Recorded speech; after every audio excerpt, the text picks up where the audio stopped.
जी, आप सभी को नमस्कार। क्रमशः हम लोग मृदुला गर्ग जी पर इन दिनों जारी एकाग्र के अंतिम चरण की ओर बढ़ रहे हैं। हमने उनके कई पक्षों पर चर्चा की।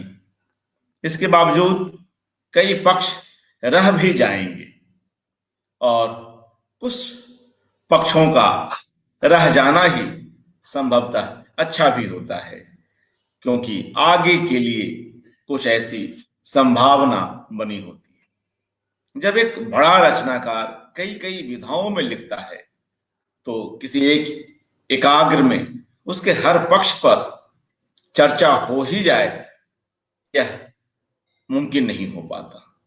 यद्यपि हमने यहाँ उनके उपन्यासों पर चर्चा की, कहानियों पर की, यात्रा वृत्तांत पर भी चर्चा हुई, मगर व्यंग, निबंध जैसी कुछ एक विधाएं हमसे कमोबेश छोटी हुई हैं। आगे कभी कोशिश रहेगी कि उन पक्षों पर भी चर्चा हो सके। आज हमारे साथ संपादक, आलोचक बलवंत कौर जी उपस्थित हैं। वे मृदुला गर्ग जी के कथाकार पक्ष पर अपनी बात रखेंगे।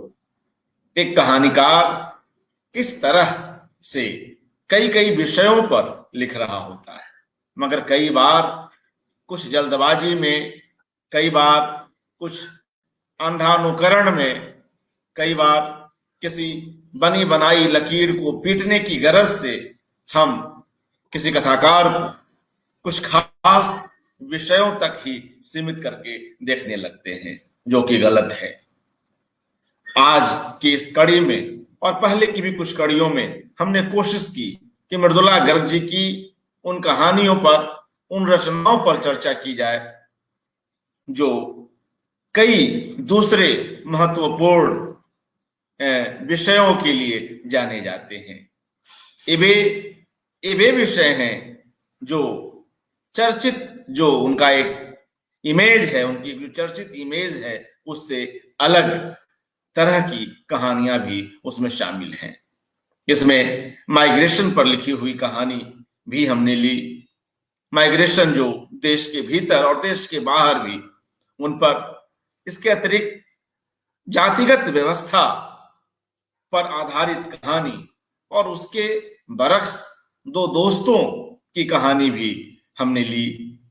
इसी तरह से कुछ और जो ऐसे महत्वपूर्ण विषय हैं, आर्थिक वैषम्य का हो, या कई बार समाज के भीतर जो एक बनावटीपन है उसको लेकर हो, और कई बार हमारे आपसी संवादों में जिस तरह की कृत्रिमता है उसको खोलती हुई कहानियां हों, इन सब पर चर्चा हुई। आज बलवंत कौर जी भी एक बेहद खास कहानी को लेकर उपस्थित हैं। अगली सुबह सांप्रदायिक जो तनाव है, हिंसा है, उस पर आधारित यह एक बेहद महत्वपूर्ण कहानी मृदुला गर्ग जी की अगली सुबह। हम सभी जानते हैं कि विभाजन से जुड़ी कहानियों पर बलवंत कौर जी का काम है और वह बहुत ही मेहनत से इस काम को अंजाम देती रही हैं। आज जो सांप्रदायिक उन्माद और हिंसा पर आधारित कहानियां हैं, उनके आलोक में वे मृदुला गर्ग जी की इस कहानी पर चर्चा करेंगी अगली सुबह पर। तो मित्रों, सीधे हम बलवंत कौर जी के पास चलते हैं और उनसे अनुरोध करते हैं। जी, बहुत बहुत स्वागत, नमस्कार बलवंत जी, स्वागत। और अच्छा लग रहा है, काफी समय बाद आप यहाँ आई हैं, आपका अभिनंदन। और जिस कहानी पर आज आप चर्चा करेंगी और इस नवंबर माह में उसकी अपनी एक खास प्रासंगिकता है, और उस कहानी के साथ साथ आप अन्य कहानियों को भी लेंगी जिनमें इसी विषय पर कई ऐसी कहानियां हैं जिन पर आज आप एक तुलनात्मक रपट रखेंगी, एक अपनी ओर से उन सब का एक अध्ययन प्रस्तुत करेंगी। जी, बहुत बहुत स्वागत बलवंत जी। शुक्रिया दर्पण जी। शुरू करें? जी बिल्कुल। शुक्रिया जनसुलभ पुस्तकालय। मेरी प्रिय लेखिका के जन्मदिन के उपलक्ष्य में ये कार्यक्रम हो रहा है और उसका हिस्सा बनाने के लिए आपका फिर से बहुत बहुत शुक्रिया। मैं मृदुला जी के साथ जो मेरा परिचय रहा है, मैं उससे अपनी बात शुरू करना चाहूँगी। मृदुला जी के लेखन से मेरा परिचय अपने विद्यार्थी जीवन से ही रहा और वो मेरी बहुत प्रिय लेखिका रही। लेकिन विधिवत परिचय जिसे हम कहते हैं, वो उस समय शुरू हुआ जब मैंने लिखने से बहुत गंभीरता से अभी नहीं जुड़ी थी, उस प्रक्रिया से जुड़ रही थी। मुझे पहली बार मृदुला जी से विधिवत मिलने का मौका मिला। कथाक्रम पत्रिका जो लखनऊ से निकलती है, उसके लिए उनका एक साक्षात्कार लेना था और वो एक लंबा साक्षात्कार था और मेरे लिए वो पहला अनुभव था किसी लेखक से मिलने का, और साक्षात्कार लेने का तो वो अनुभव पहला ही था। तो मृदुला जी एक विद्यार्थी से जिस अपनेपन से, जिस आत्मीयता से मिली, उसने एक लेखन के और एक लेखक के प्रति जो मृदुला जी की प्रतिबद्धता है, उससे मेरा पहली बार परिचय कराया। यहाँ तक कि एक अनाड़ी अपने हिसाब से कुछ सवाल पूछ रहा है, इस बात को भी उन्होंने बहुत ध्यान नहीं दिया, बल्कि ना सिर्फ मेरे सवालों पर उन्होंने मुझे दुरुस्त किया और लंबा साक्षात्कार दिया। और वो साक्षात्कार फिर कथाक्रम पत्रिका में बाकायदा प्रकाशित हुआ। उस इंटरव्यू के बहाने मृदुला जी के लेखन, जीवन के बहुत सारे पक्षों को मुझे जानने का मौका मिला। उसी इंटरव्यू के दौरान मुझे एक और संबंध मिला कि मृदुला जी के मैं और करीब अपने आप को महसूस करने लग गई। वो संबंध था, मैं आज जिस कॉलेज में पढ़ा रही हूँ और जहाँ से मैं पढ़कर आई हूँ, मृदुला जी उसी कॉलेज से अर्थशास्त्र में बीए कर निकली थी, जिसका जिक्र वो अक्सर करती भी हैं। और उनका जिस साहित्य अकेडमी से जिस उपन्यास को पुरस्कार मिला है, मिलजुल मन, उसमें भी उस मिरांडा हाउस का काफी वर्णन मिलता है आपको, उस समय का जिक्र मिलता है। तो ये एक नया संबंध था जो उनके साथ मेरा बन रहा था। ये सही है कि उनसे बहुत मुलाकातें मेरी नहीं हुई उस साक्षात्कार के बाद, लेकिन कहीं साहित्यिक कार्यक्रमों में, कहीं ना कहीं हम नाटक देखते हुए मिल ही जाते थे। और वो इतनी आत्मीयता से, इतने प्रेम और स्नेह से मिलती थी, मुझे बड़ा ताज्जुब होता था कि एक बड़ा लेखक इतनी आत्मीयता और इतना प्रेम कैसे एक बहुत ही जो अनुभवहीन व्यक्ति है, लिखने पढ़ने से अभी जुड़ा है, उससे ये व्यक्तित्व की उनकी बड़प्पन था। और वो एक बड़े लेखक होने का शायद ये लक्षण भी है कि वो उतना ही अपने जमीन से जुड़ा हुआ है, पाठकों से जुड़ा हुआ है, वो अपना प्रेम सब तक दिखाता रहता है। मृदुला जी के साथ है कि उनकी बहुत सारे उपन्यास जैसे चितकोबरा है, कठगुलाब है, या उनकी कहानियां मीरा नाची, कितनी कैदें, हरी बिंदी, इसकी चर्चा अक्सर की जाती रही है। और ज्यादातर इन सारी उन्हीं रचनाओं की चर्चा की जाती रही है जो नारीवादी सोच या विचार या विमर्श से जुड़ी हुई है।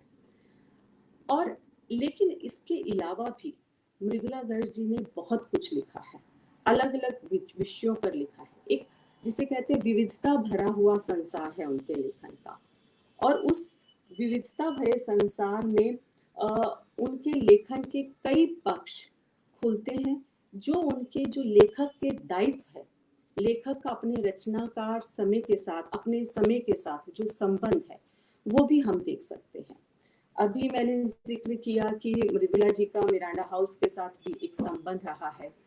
कुछ समय पहले हमारे कॉलेज में इतिहास विभाग की तरफ से मिरांडा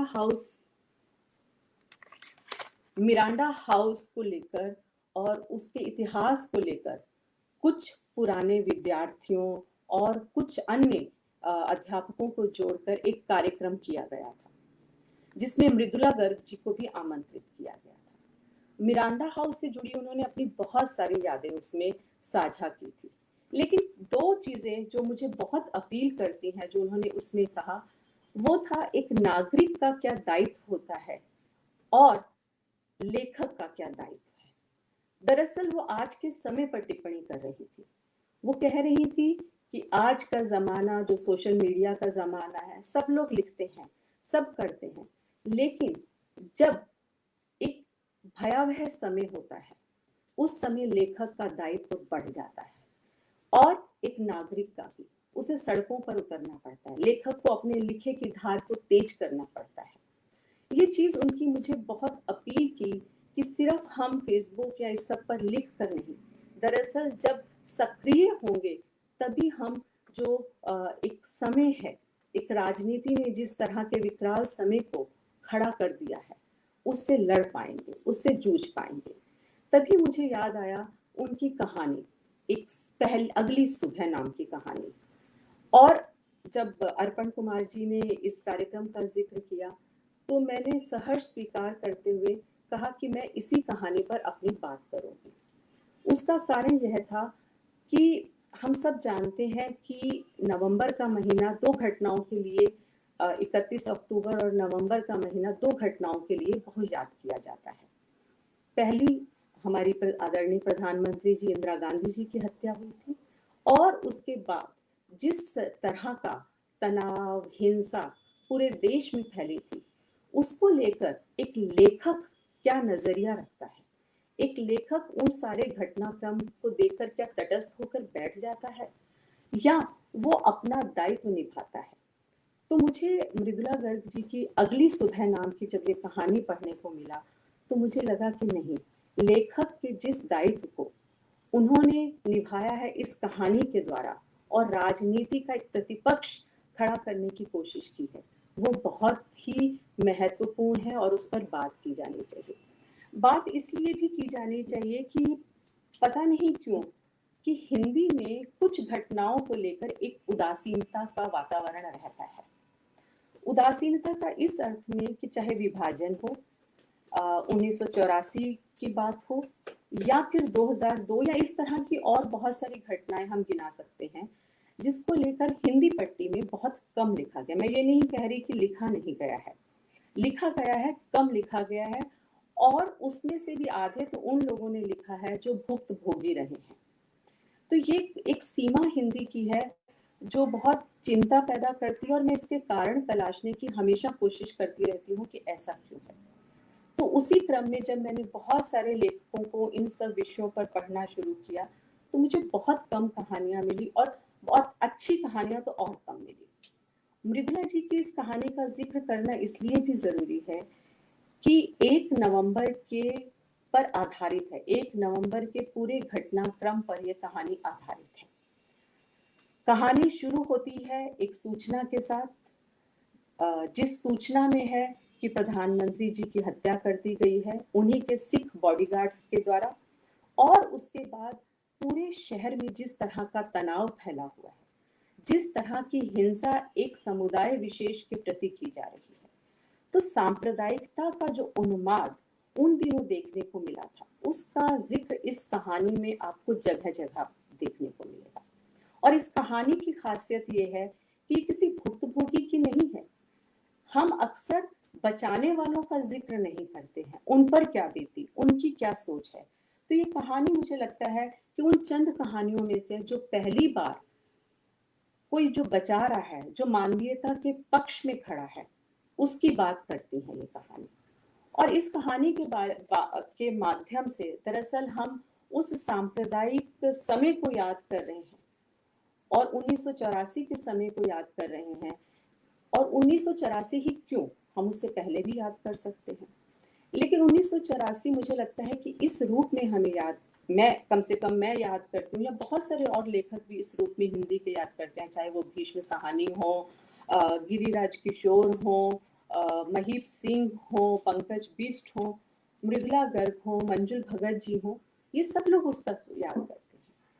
मुझे ये लगता है कि ये एक आजाद भारत के बाद पहला ऐसा घटनाक्रम था जिसने आजाद भारत में लोकतंत्र पर सवाल खड़े कर दिए थे, नागरिक बोध पर सवाल खड़े कर दिए थे, सत्ता और नागरिक के संबंधों पर सवाल खड़े कर दिए थे, नागरिक की अवधारणा बदल दी थी, राज्य किस तरह से हिंसा का पक्षधर हो सकता है, स्टेट का क्या रोल है, उसकी बात शुरू कर दी थी। और हम ये देखते हैं ये सारी सवाल, ये सारे बातें उस समय शुरू होती हैं और आज तक चलती है। उसके बाद जितने भी सांप्रदायिक तनाव हुए, कुछ को छोड़ दिया जाए तो राज्य की भूमिका उसमें हमेशा दिखने को अक्सर मिल जाती है। वो सिद्ध हो या ना हो, लेकिन क्योंकि राज्य है, वो चाहे तो नियंत्रण कर सकता है। राज्य की विफलता भी राज्य के की भूमिका पर संदेह उत्पन्न कर देती है। तो इसलिए इस कहानी के माध्यम से, ये हो सकता है कि किसी एक विशेष घटना पर है ये कहानी, लेकिन उसके माध्यम से जो एक पूरा सांप्रदायिक तनाव या भारत में जो एक सांप्रदायिक समस्या है, हिंसा है, विस्थापन है, उसकी चर्चा ये कहानी हमारे सामने लाती है। एक चीज जो अक्सर सांप्रदायिकता पर लिखते हुए, खासकर 1984, 2002 जैसी समस्याओं पर लिखते हुए हमारे सामने आती है, वो आती है स्मृति। कि इन सारी चीजों में एक स्मृति जरूर आती है, और वो स्मृति आती है 1947 की, विभाजन की स्मृति। और स्मृतियों के बारे में अक्सर ये बात कही जाती है कि उनकी अपनी एक प्रकृति होती है, एक से दूसरी स्मृति जुड़ती जाती है और वह एक स्मृतियों की श्रृंखला बनाती है, और धीरे धीरे ये श्रृंखला बड़ी बनती जाती है, और कहीं ना कहीं वो आगे मानवता की तरफ, मानवीयता की तरफ लेकर भी जाती है। हो सकता हर एक को ना लेकर जाती हो, पर कम से कम लेखक के पक्ष को तय करती है। मुझे याद आता है कि भीष्म साहनी अगर भिवंडी का दंगा नहीं देखते तो वह फिर 1947 में तमस जैसे उपन्यास की रचना नहीं कर सकते थे। इसी तरह से अगर हम देखें तो मुझे याद आता है खुशवंत सिंह जब इस तरह के सांप्रदायिक तनाव को अपने ऊपर आते देखते हैं, अपने सामने जीवन का, अस्तित्व का संकट उनके सामने जब खड़ा हो जाता है, तो वो कहते हैं, मुझे पहली बार महसूस होता है कि जर्मनी में यहूदियों पर क्या बीती होगी, या मुजफ्फरपुर या जलगांव में जो दंगे हुए हैं उसमें मुसलमानों पर क्या बीती होगी। तो एक स्मृति दूसरी स्मृति से जुड़ती है, वो एक दूसरे के प्रति समझने की कोशिश करती है, एक दूसरे समुदाय को समझने की क्षमता देती है, और खुद जो व्यक्ति उससे गुजर चुका होता है,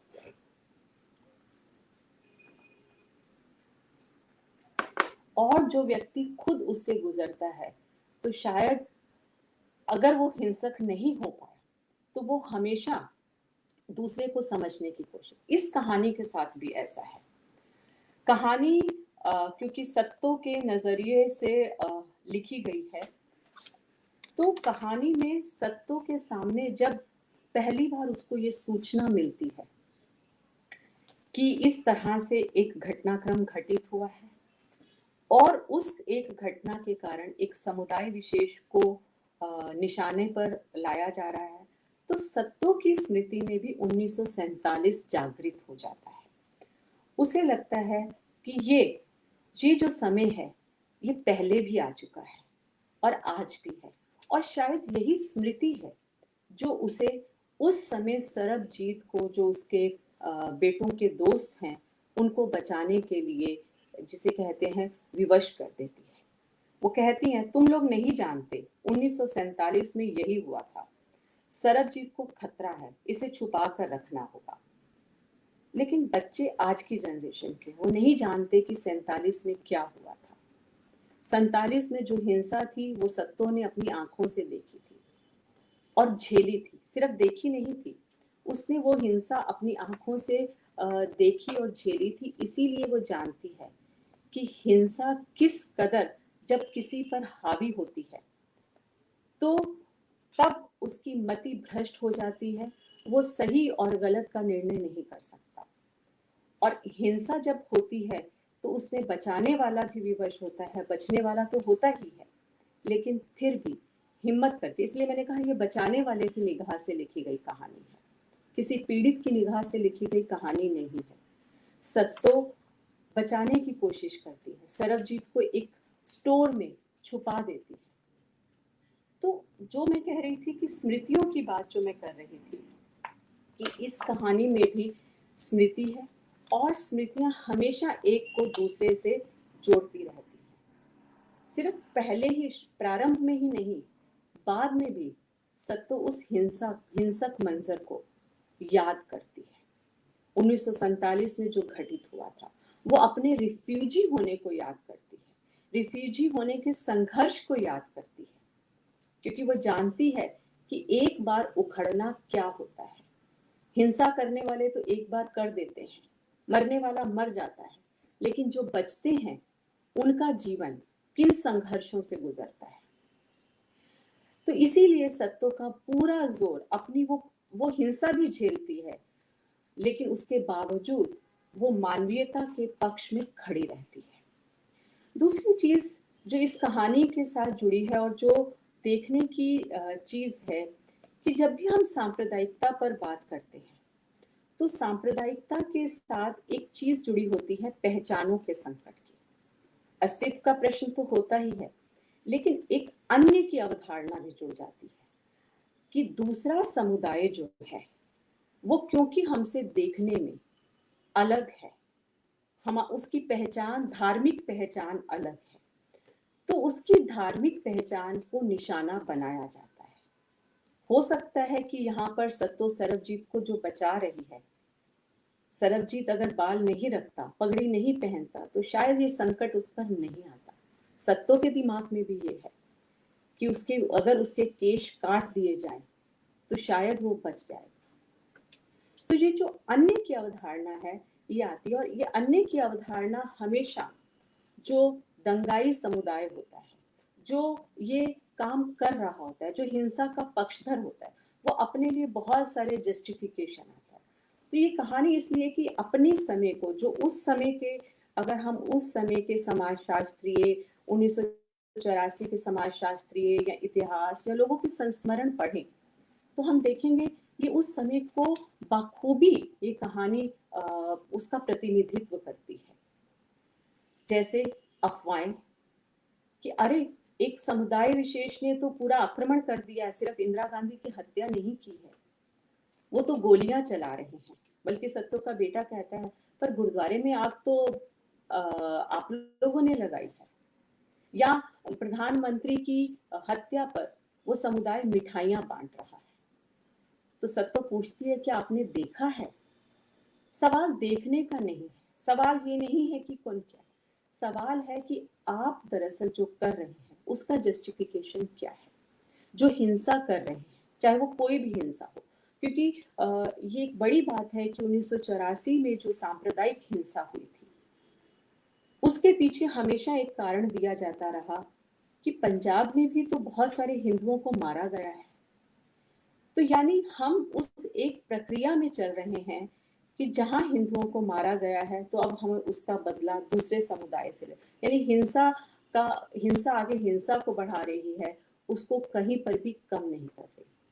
सत्तो का बेटा कहता है अपने पड़ोसी से कि अगर आप में वास्तव में ही दम है तो जिन्होंने उन हिंदुओं को मारा है आप उनके लिए क्यों नहीं खड़े होते, आप उनसे जाके क्यों नहीं लड़ते, जिन्होंने कुछ नहीं किया उन व्यक्तियों पर आप अपनी बहादुरी क्यों दिखा रहे हैं। लेकिन शायद सांप्रदायिक तनाव में ऐसा होता है, हम पक्ष चुन लेते हैं, अरे हमारे साथ तो अतीत में ऐसा हुआ है, आज हमें ऐसा करना है। तो इस तरह से।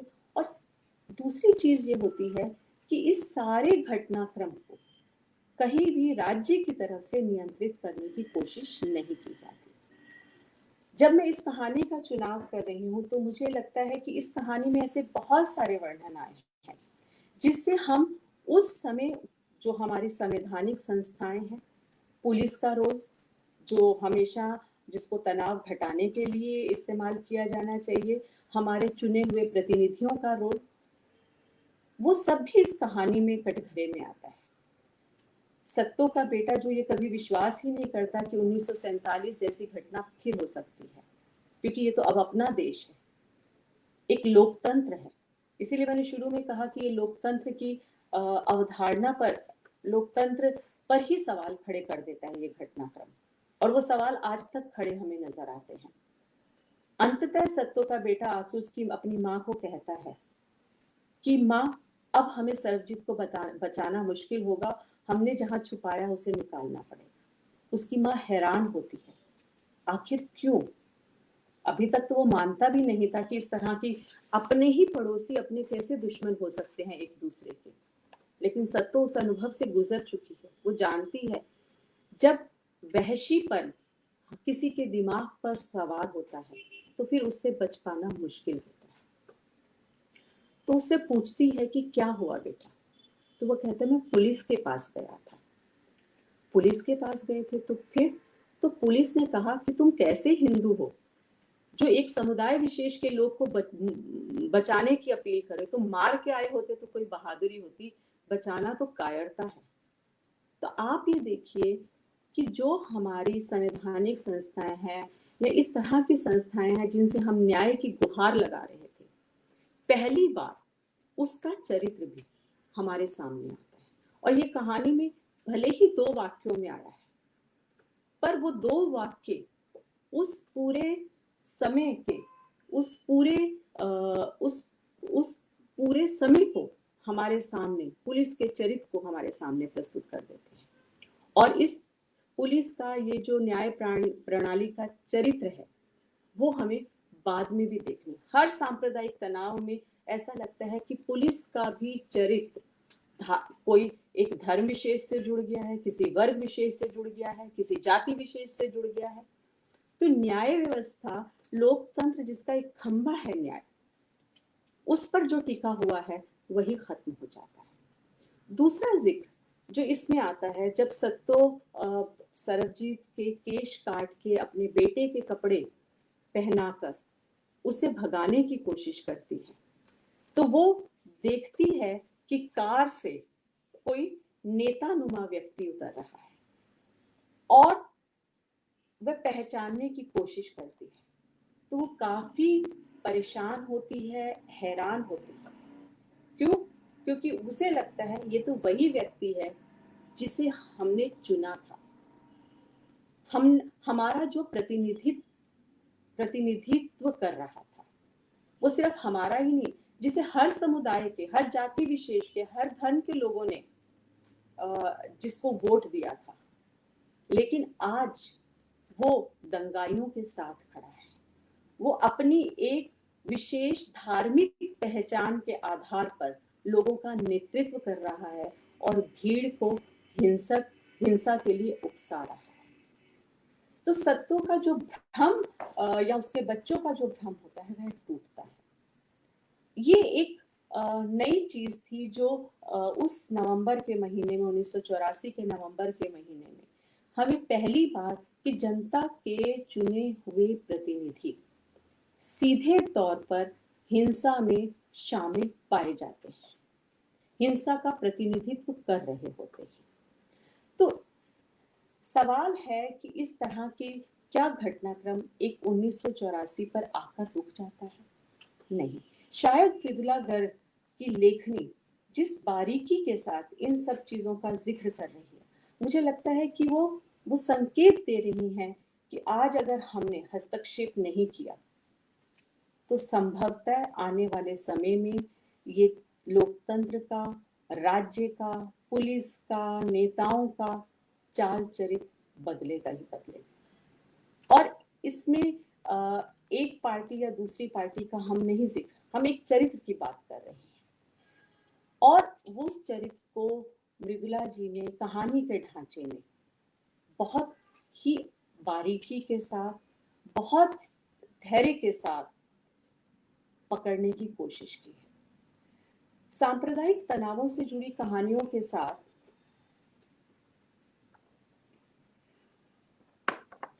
सांप्रदायिक तनाव से जो कहानियां जो उस विषय पर कहानियां लिखी जाती हैं उनमें एक और चीज भीष्म सहानी की चुटपुटा कहानी में भी देखी जा सकती है, या और लोगों ने भी जो इस विषय पर कहानियां लिखी हैं।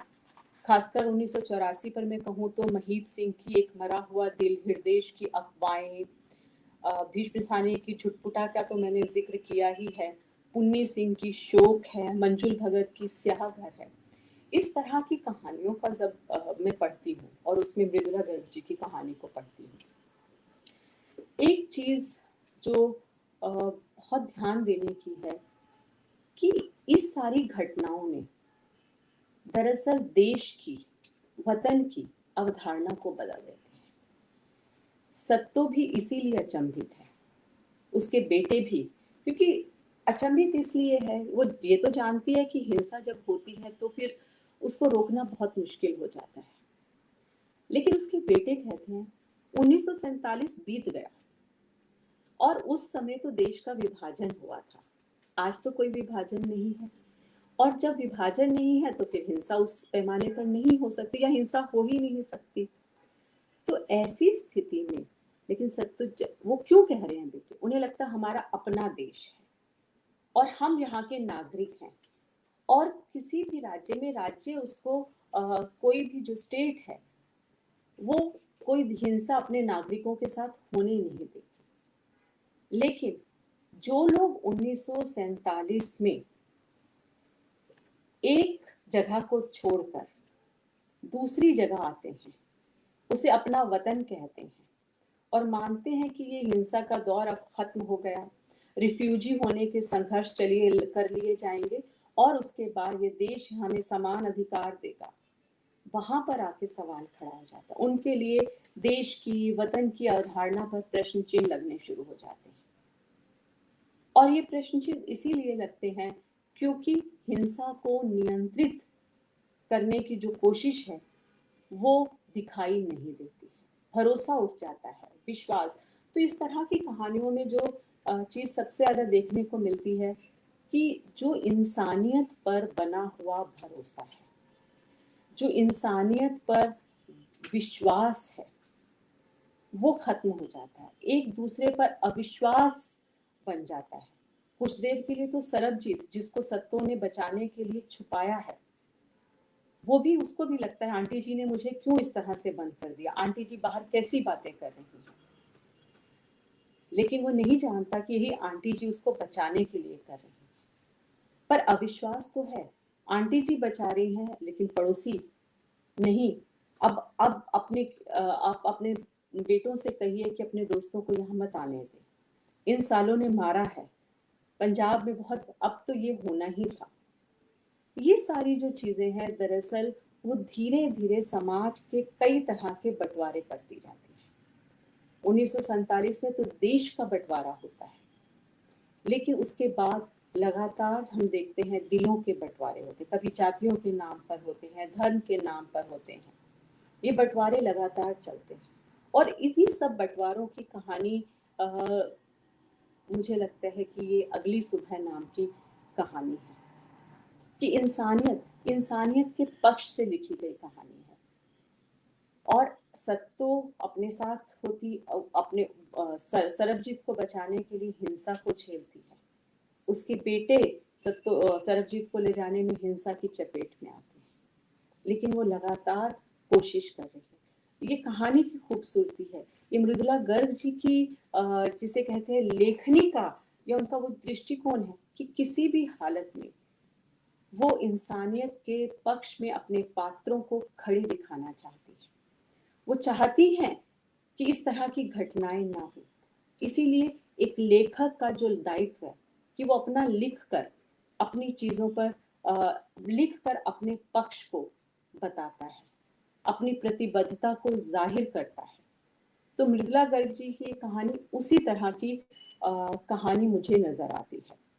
मुझे याद आता है कृष्णा सोबती जी ने एक अपने साक्षात्कार में कहा था कि लेखन जो है वो श्रम साध्य तो है, रचनात्मक लेखन में बहुत परिश्रम लगता है, लेकिन लेखन अंततः बौद्धिक कर्म भी है और वो एक राजनीतिक बयान भी है। तो मुझे यही लगता है कि मृदुला गर्ग जी की ये कहानी अपने समय में उनका एक राजनीतिक बयान है। ऐसा बयान जो उन्होंने मानवीयता के पक्ष में और नई उभर रही जो राजनीति है उसके प्रतिपक्ष में, उसके विरोध में रचा है और मानवीयता को मजबूत करने की कोशिश उन्होंने इसमें की है। अब मैं थोड़ा सा इस कहानी का आगे जिक्र करने से पहले इसके कुछ अंश पढ़ना चाहूंगी, अगर अर्पण जी इजाजत दें तो उससे कहानी किस दिशा में जा रही है, लेखिका ने कितनी एक सुदृढ़ कहानी की रचना की है, उसका भी एक पाठकों को हिस्सा देख सुनने को मिलेगा। जी मैं बिल्कुल बिल्कुल जी स्वागत। जी, मैं कहानी का बिल्कुल अंतिम हिस्सा पढ़ूंगी। पूरी कहानी तो शायद पढ़ना सही नहीं है, कुछ पाठक अपने आप भी पढ़ लेंगे, लेकिन हाँ, कहानी का पाठकों को ये महसूस होगा कि मृदुला गर्ग जी ने कितनी बेहतरीन कहानी लिखी और जिसका जिक्र बहुत कम होता है।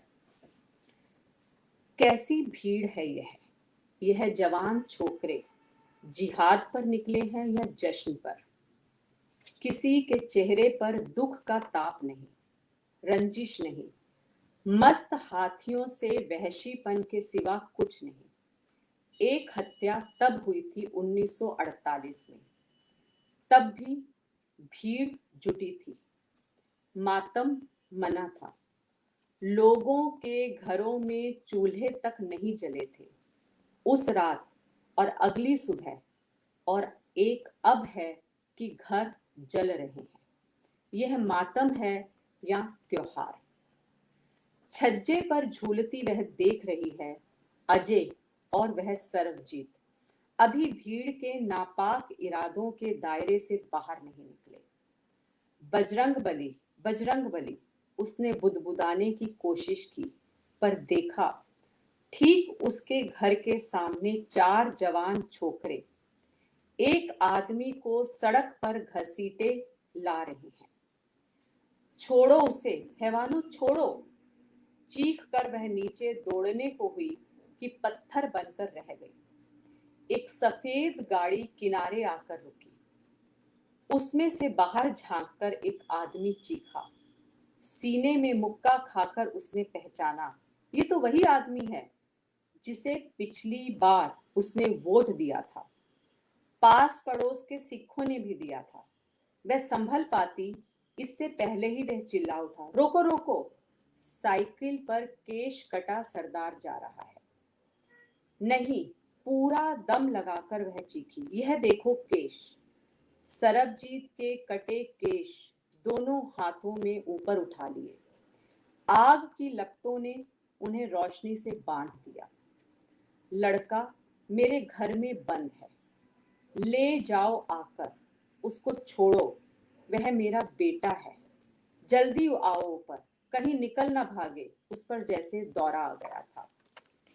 वह आग की तपिश थी या उसकी अपनी उत्तेजना की।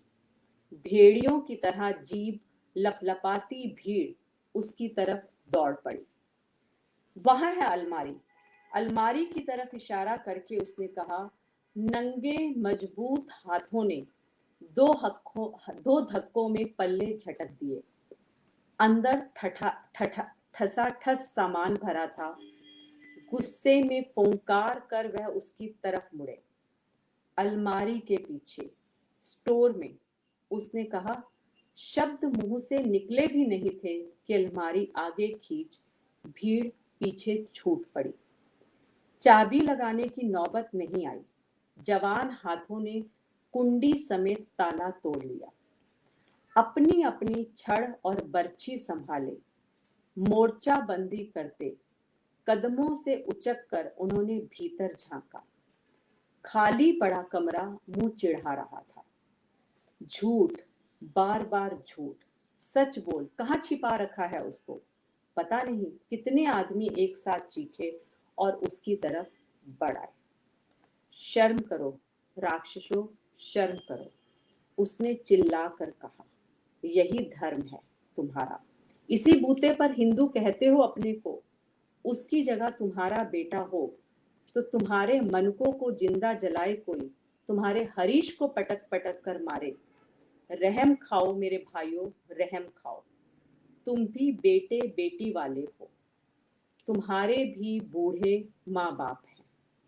आओ मेरे साथ, बचाओ सामने वाले सरदार जी को। छज्जे की रेलिंग का सहारा लेकर अपना बचाव करते हुए उसने इशारा करके सामने दिखलाया और स्तब्ध रह गई। बावलों की तरह वह नीचे कूद पड़ने को तैयार थी कि धाड़ से किसी ने लोहे की छड़ उसके सर पर दे मारी। सरबजीत के केश सत्तों के खून में सराबोर हो गए।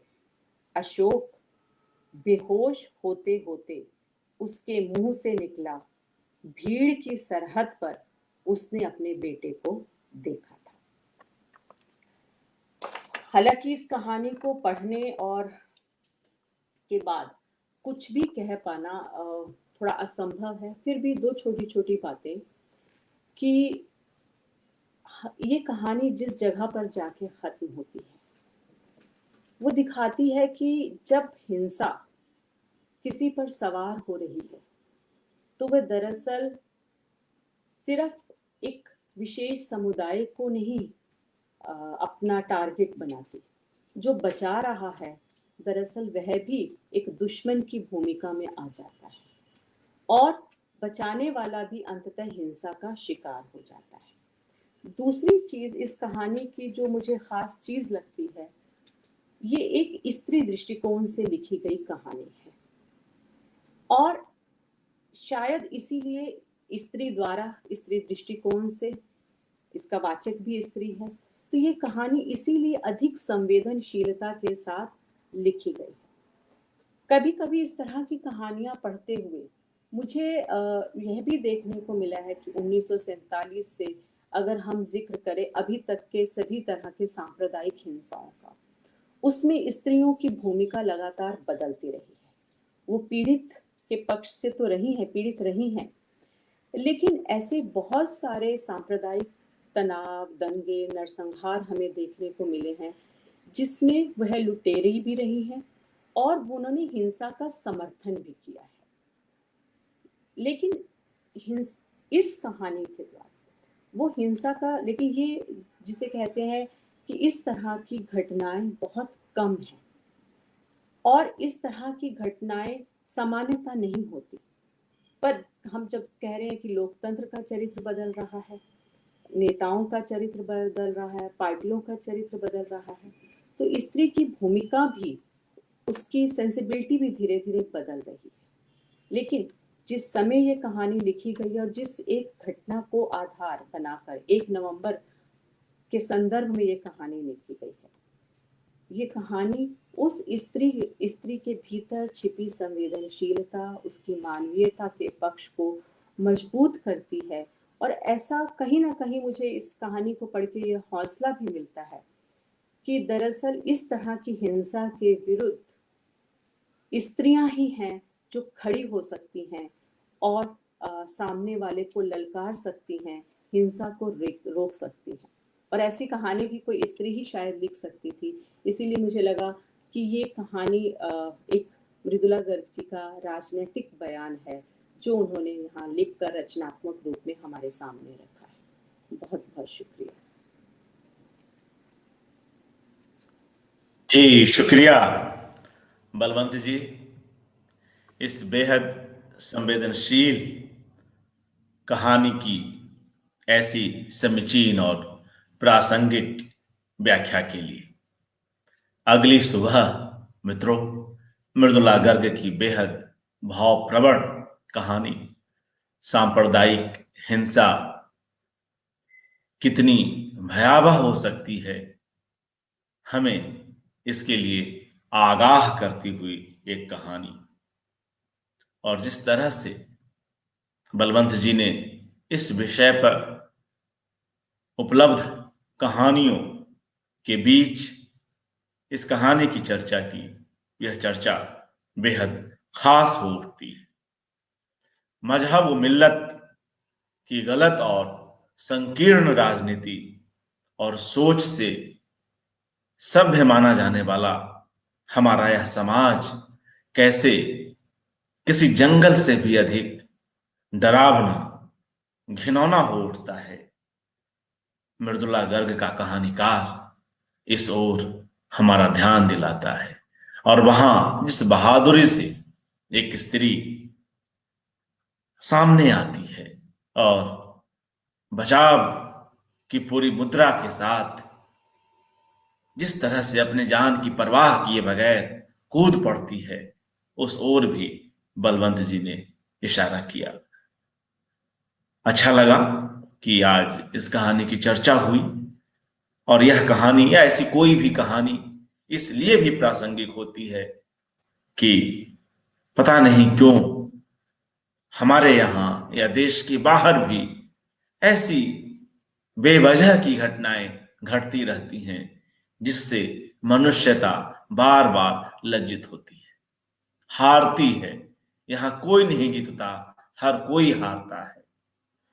और इसी कहानी में मृदुला जी क्या लिखती हैं, हर रात के बाद सुबह होती है, उस रात के बाद भी हुई, बस कोई सुबह रात से भी ज्यादा स्याह होती है। 1 नवंबर की वह सुबह ऐसी ही हैरतनाक सुबह थी। और फिर पूरी कहानी की चर्चा आपने सुनी। तो जिस तरह से इस कहानी पर यह अध्ययन बलवंत जी ने हम सभी के बीच रखा, बहुत मूल्यवान है, और निश्चय ही कहीं ना कहीं हम सब अपने भीतर झांक कर देखें, और जो पशुता है, जो रुक्षता है, कैसे उससे बचा जाए। कोई भी सजग कहानीकार, सजग समर्पित लेखक अपनी लेखनी से वही धर्म निभा रहा होता है। मृदुला जी भी अपनी ऐसी कहानियों से उसी लिख किए धर्म का पालन करती नजर आती है। बहुत बहुत शुक्रिया बलवंत जी, आप उपस्थित हुई, आपने समय दिया, अच्छा लगा। और आज की यह कड़ी मित्रों आप सभी की अनुमति से यहीं पर समाप्त होती है। ज्यादा संभावना यह है कि मृदुला गर्ग माफ कीजिएगा, मृदुला गर्ग जी पर यह एकाग्र हम कल समाप्त करेंगे। और अब तक 15 कड़ियां हुई हैं, 1 या 2 कड़ियां और होंगी, और इसके बाद किसी न किसी जगह पर किसी एकाग्र को विराम लेना होता है। कल हम भी विराम लेंगे। एक बार पुनः शुक्रिया बलवंत जी, नमस्कार, शुभ रात्रि।